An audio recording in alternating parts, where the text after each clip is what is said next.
গ্রামের ভেতরে এমন একটি মন্দির, যার যতই মন খারাপ থাকুক না কেন, একবার যদি ওই মন্দিরে চলে যাও সব মন খারাপ দূর হয়ে যাবে। মন্দিরটার চূড়া এতটাই বিশাল যে মনে হয় যেন আকাশ ছুঁয়ে ফেলবে। রাধে রাধে বন্ধুরা, আজকে আমি যাব আমাদের মনসুকা দক্ষিণ খড়গপুরের রাধাকৃষ্ণ মন্দিরে।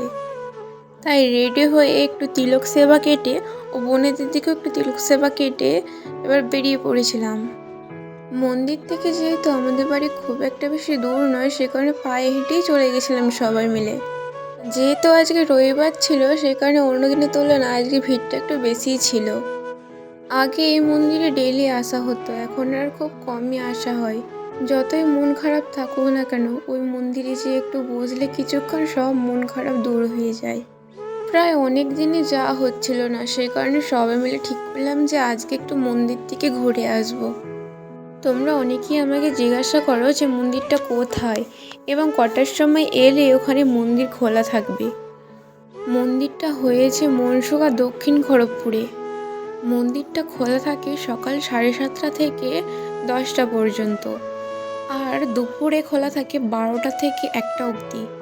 বিকেলে 4টে থেকে 7:30 অবধি মন্দির খোলা থাকে। অন্যান্য দিনের থেকে রবিবারটাই যেন একটু বেশি ভিড় থাকে মন্দিরে।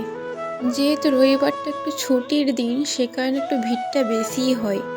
মন্দিরের চারিদিকে এদিকে শ্রীকৃষ্ণ দেবের চারিদিকে লীলা কীর্তনগুলো সব তুলে ধরা হয়েছে। এত সুন্দর নিখুঁত হাতের কাজ, না সামনের দিকে দেখলে তোমরা কেউ বুঝতেই পারবে না। মন্দিরটার চারিদিকে এরকম মূর্তি স্থাপিত করা হয়েছে। 2018 সালে এই মন্দিরটির কাজকর্ম সব শুরু হয়েছিল এবং 2023 সালে এই মন্দিরটি উদ্বোধন করা হয়েছিল। প্রায় 5 বছর লেগেছে এই মন্দিরটি তৈরি করতে। মন্দিরটির চারিদিকে এরকম ছোট ছোট সব গাছ লাগানো রয়েছে চিরকালই। আমার সঙ্গে মন্দিরে গিয়েছিল এই ছোট্ট ছোট্ট বোনগুলিও। আমরা এসেছিলাম বিকেল থাকতে থাকতে, এখন সন্ধে নেমে গেছে, বুঝতেই পারিনি কখন সন্ধে হয়ে গেছে। এই যে সাইডে ছোট্ট মন্দিরটা দেখতে পাচ্ছ, ওইটাই ছিল আমাদের প্রথম রাধাকৃষ্ণ আশ্রম। এখন কিছু কারণের জন্য ওইটা আমাদের এখন ছোট মন্দির হয়ে গেছে আর একটু বড় মন্দির হয়ে গেছে। এখন কিছু অনুষ্ঠানের হলেই দুটো মন্দিরেতেই আমরা সামিল হতে পারি। মন্দিরেতে প্রতিদিনই সন্ধ্যা আরতির পরে সবাইকে প্রসাদ বিলি করা হয়।